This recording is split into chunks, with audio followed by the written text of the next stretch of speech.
The thought crossed my mind, Michael, you probably need to quit dancing. That's a wake-up call. That's your body's way of letting you know something's not right.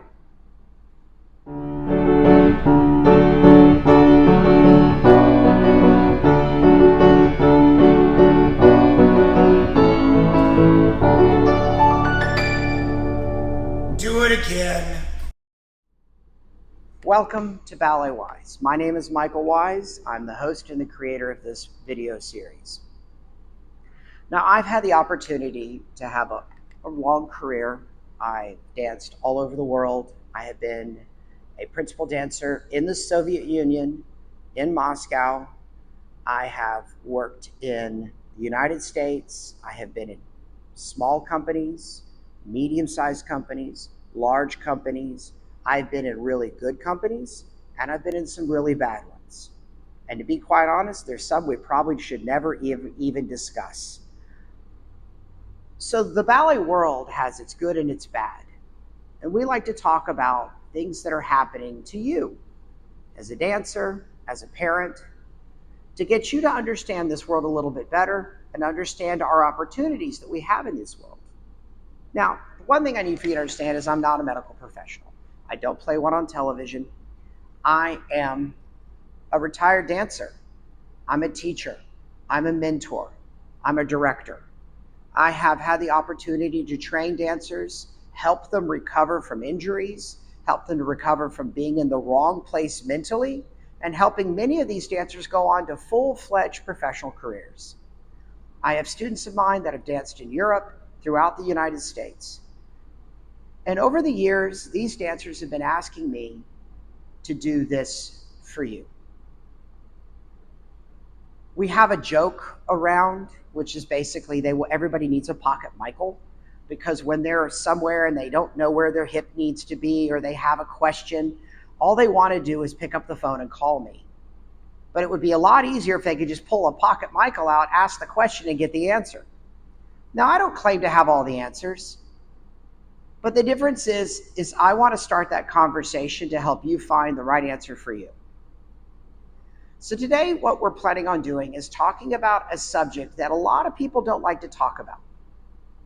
I want to break it down, and I want it to give you the idea of what's healthy and what's not. So burnout. We've all dealt with it. We've all had our moments where just not feeling it today, or we begin overly frustrated in classes. Those are normal. Those are normal feelings, and those are normal things that happen to every single dancer. Even the most passionate people on this planet have times where they're at their weakest. So I want to go over what burnout is, where you need to be paying attention and not worrying, and areas where you do need to be paying attention and really you need to be worrying. And I also want to go with you on how to handle the different stages of burnout and hopefully help you understand that you're pretty normal. No one in the ballet world falls into the category of normal. We're all a little bit off, and we have to be, because we're in an art form where we have to feel, where we have to think and feel, where we have to dance and feel. And without that, we don't really have an art. We're just technicians. So let's talk about burnout. And I like to first start with stage 1 burnout. Now, a lot of people wouldn't refer to this as burnout, but it is on the spectrum. So number 1 is you wake up in the morning and you're going, I don't want to go into class. I'm just not feeling it today. That's okay. We've all been there. There are days where I wake up and I'm like, I really don't want to have to go in and teach. I really just don't want to have to deal with it today. But you know what? I get up, I go. As soon as I walk into that studio, I'm fine. I'm back to myself, perfectly normal. We're good. So if you're in that stage 1 where you're like, I'm not feeling it today. I really don't know if I want to go. You need to. because it might change things for you. Now, this first stage means quite often you're probably getting a little tired. You might need a little bit of a break, but nothing that'll keep you from getting your training completed. And for a lot of dancers, this stage one is we're kind of in and out of it almost on a weekly basis, especially when you're rehearsing a lot, especially, or when a performance is over and you've had a little bit of a longer break. Sometimes we even feel this way. Now, moving on to what I refer to as a stage two, which is you don't really want to go in, you really don't want to train, and you make the decision, you know what, it's better if I don't because I need to take care of myself. That, honestly, is probably the best thing you could do. When you've had multiple days where you just really don't want to go in, it might be good for you to have that one day where you don't go into class, where you take care of the other things in your life, whether it could be homework, or it could be laundry, or it could be grocery shopping. You may need to just go for like a nice long walk. You need to air the brain out. You need to let the body move just a little bit. But sometimes that's the healthiest thing we can do and the safest thing we can do. Now, then there's stage three, and this is where it starts to get a little bit more dangerous. When you're constantly coming up with excuses on why you shouldn't go. Ballet is this art form that we have to constantly keep our bodies training. We're constantly honing our skills, and there's only one place for us to do that. That's in the ballet studio. That's not in our living rooms. That's not in our bedrooms. That's not when we take the dog for a walk. When you're able to come up with real excuses that will convince you not to go into ballet, that's what I would refer to as something serious. Because what that will lead to is what I call the worst form, stage four, where you dread going in, where you might even have mild panic attacks to true panic attacks. When you see fear in that studio, whether it's individuals that are causing this burnout in you, whether stage one, stage two, stage three, or stage four. There are multitudes of reasons why these things happen. Stage four is something you do need to be serious about. Because all of these different stages can be created by a multitude of things, whether it's things that are happening in your life, whether it is things that are happening in the studio. It could be technical. It could be your fear of not being able to get that pirouette or do what you need to do, or that rehearsal. It also could be a fear of the people that are in that studio.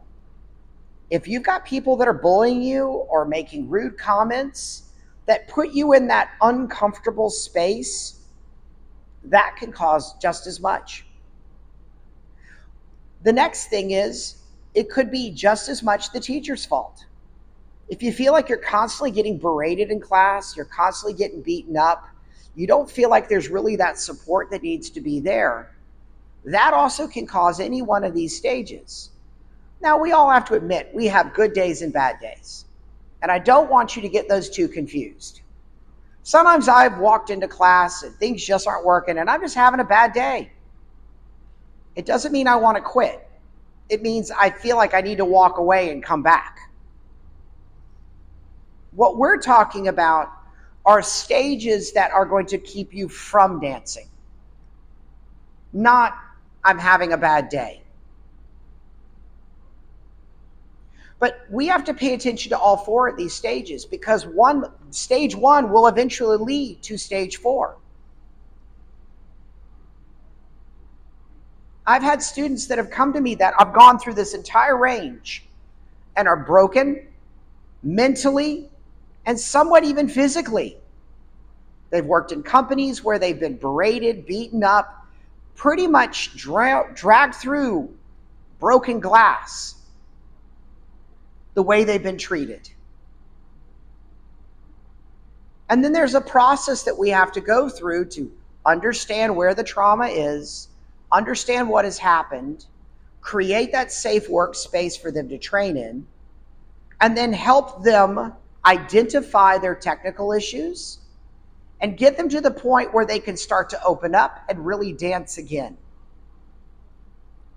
Now, some of these people will be able to recover from burning out, and they'll find their passion again, and they'll want to keep on dancing, and they will move on and possibly can do some great things. I've had others that have reached a good space, but they couldn't find the love again. I've always liked to say that if you're thinking of you quitting dance, you're not allowed to make that decision until you're in a good place. Because it's really easy to make those decisions when your life's a mess. You feel like you're failing in dance. It's just not good. I'm constantly being beaten up or berated, or I'm being bullied. There are multitudes of things that can make us feel this way, and they're all valid. Now, I'm not going to sit here and tell you that the ballet world is always going to be this nice, warm, and fuzzy place, because it's not. You're going to hear hard truths. You're going to hear things that you may not want to hear. But everybody in the dance world is focusing on trying to get the best product possible. Now, of course, there are going to be some people that believe by beating you up and tearing you down, that that's the best way to get the best out of you. I think you and I both know that's garbage. That should never happen. People should not be treated that way. But quite often, companies and teachers are stressed out themselves. Their lives may not be moving in the right direction. And in a way, that ballet class is just as much a place for them to release as it is for you. Now, I'm not going to say that every ballet teacher is a bad person if they've kind of let loose on a student. But what we do need to be aware is that's not acceptable. I've had brilliant teachers that have all been into that position where they knew exactly how to get the best out of me. And in some cases, it would be to yell at me. Some cases it would say, oh yeah, you'd never be able to do that. But it's because they knew I was the kind of person that if you poke me just right, you wake up the angry bear and he's coming after it. Now, not everyone is like that. I had a moment in my career where I was dancing in this small company. It was only temporary. But in the middle of the day, through rehearsals, everything still was there, the thought crossed my mind, Michael, you probably need to quit dancing. That's a wake-up call. That's your body's way of letting you know something's not right. Within 3 months, I was in a new company. Because that's not who I am. That's not who I've ever been. For me, ballet is something I've been so passionate about since I was 3. It's something. I started taking ballet at 8. I never looked back. So for a person to have that experience, and I'm letting you hear this because I feel like you may have had that same experience. But what that experience should tell us is that something has to change. Sometimes it's where you are. Sometimes your burnout is sending you messages that there is something wrong. Because before you know it, if you don't address these issues, what burnout leads to is you walking away from dance and never going back. I remember a particular dancer. She was in one of the top companies in the United States. She was a soloist, and everything was going exactly the way she wanted it. She had an excellent artistic director, and when that artistic director retired and they brought in a new director, the company decided to go in a new direction. She stayed on. They loved her. She was on the verge of being promoted to principal dancer.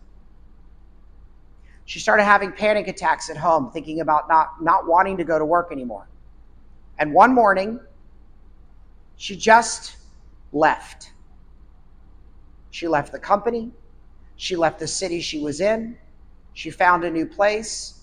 She started a whole new career and has not looked back since. That's what the worst form of burnout can do.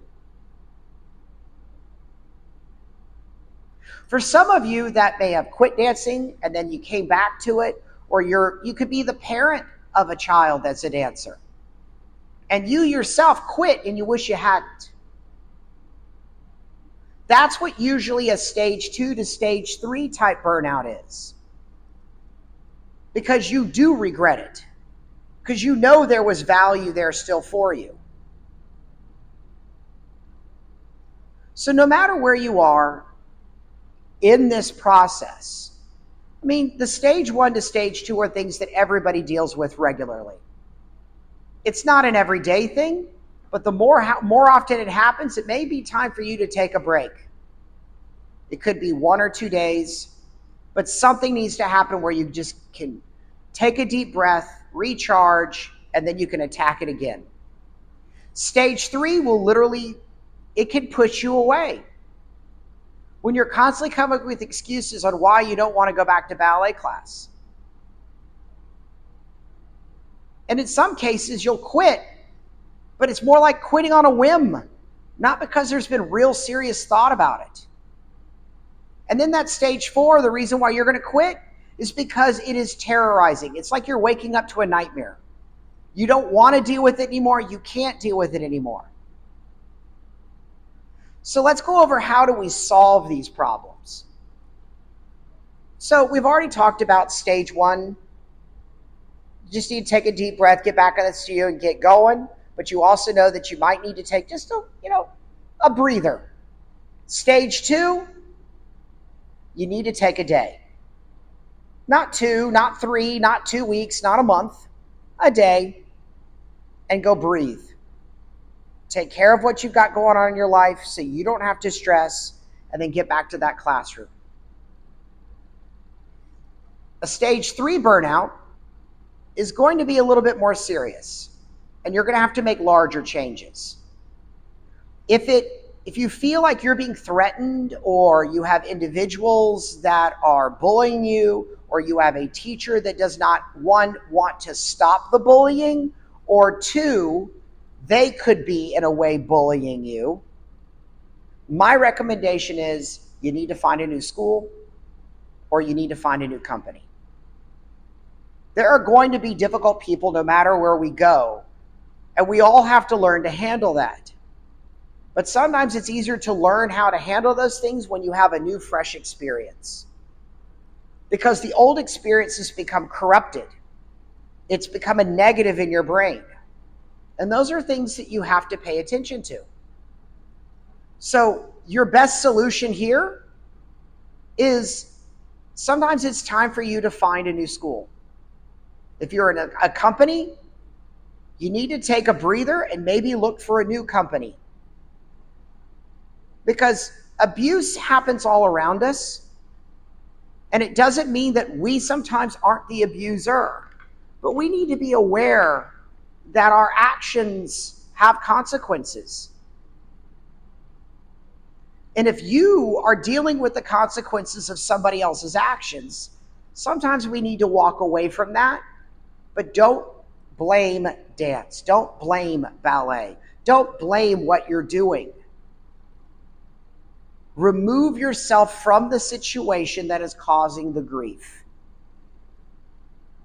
And try to put yourself in a new situation where you're going to get the good training that you need, but you're not in that environment where it's just constant negativity.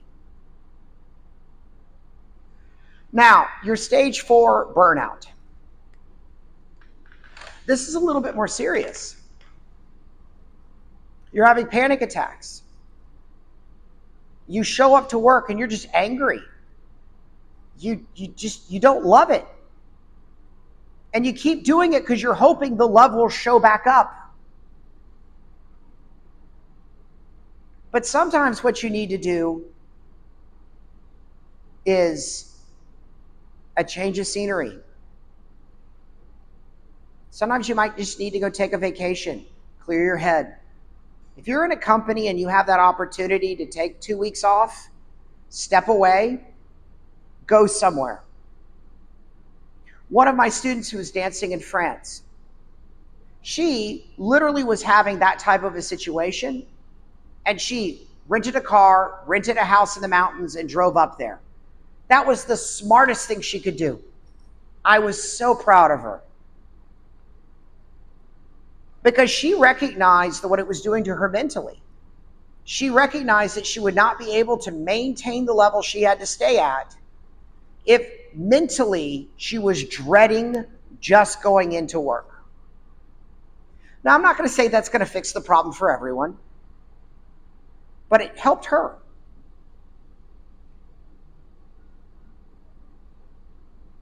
Ballet is hard. This is not easy. I like to say there are 999 reasons why you should not be a dancer, and only one reason why you should. And it matters what you see. If you can see all of those things within that 999 reasons you shouldn't dance, if you can see those, they're going to stop you from reaching your goal. But if you're one of those, I would say, slightly insane people, me being one of them, we only see the one reason why we should dance.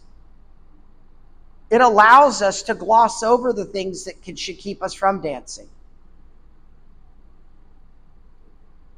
And our goal is, if you started off as someone having that one reason why they should dance, and because of the situation you're in or the people around you, you now start seeing all of the other reasons why you shouldn't. You need to put yourself in a position where you can get back to being happy. You should never make the decision to quit dancing when you're in a bad place mentally or physically. Now, if you get yourself in a position where you're happy and you feel like your life is going well, but you're just not feeling it, ballet just isn't doing it for you anymore. And it's not that you want more, it's just you just don't want any more. Then you have the right to walk away. And you have no shame, and you don't need to drop your head. You did the best you could with it, but your burnout stole your passion. And for some people, when it's gone, it's gone. I've seen it too many times. We've usually been the place. I like to refer to where I am as my island of lost and broken toys, because we're constantly receiving broken people who are dancers. And we have to work with them to get them back to a place mentally where they're happy, so then they can build themselves physically. And at that point, they are allowed to make that decision. Do I want to keep going? Do I feel that passion? Or am I done? I've seen brilliant dancers walk away. But I'm okay with them walking away because they did the work to get back to a good place. But when they got to that good place, they realized it's just not there for me anymore. I don't have to agree with them, but I do respect them. And those are things that you need to pay attention to. If you're having that rough time, breathe. I know it's easier said than done, but taking deep breaths is very, very beneficial. Reach out and talk to people. And if you have a situation like this and you want more guidance, more help, leave us a comment. If you have any other question that may have to do with maintaining your technique or maintaining good, proper mental health for this, leave us a comment, because we're doing this for you. We're doing this to help you.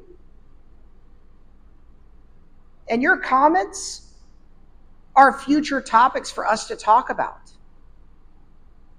Now, we'll always protect your name because our goal here is to create a safe environment so that you can grow. But you can also, what you've been through might be able to help someone else. The ballet world is beautiful. There are some of the kindest, most wonderful people that I've ever met, that I'm still friends with. But of course, there's always going to be those one or two that just want to make your life difficult, or just are annoyed by your general presence. We can't stop that.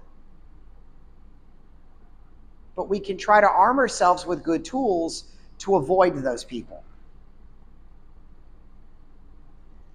So, if you liked this video, if this helped you, or if you know if it helps someone else, like it and share it with somebody that you think this could be beneficial for.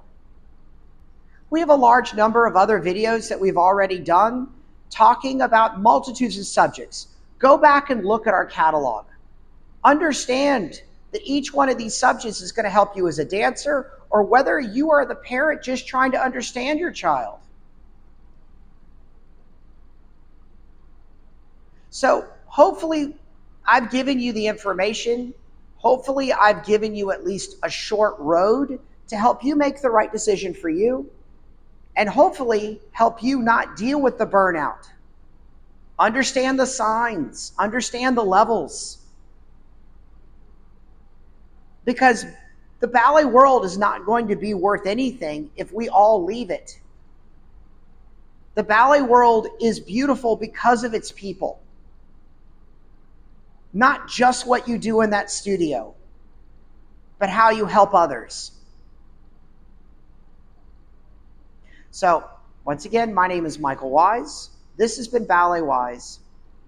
Hopefully you'll be able to keep dancing, and hopefully we'll see you the next time in our next video.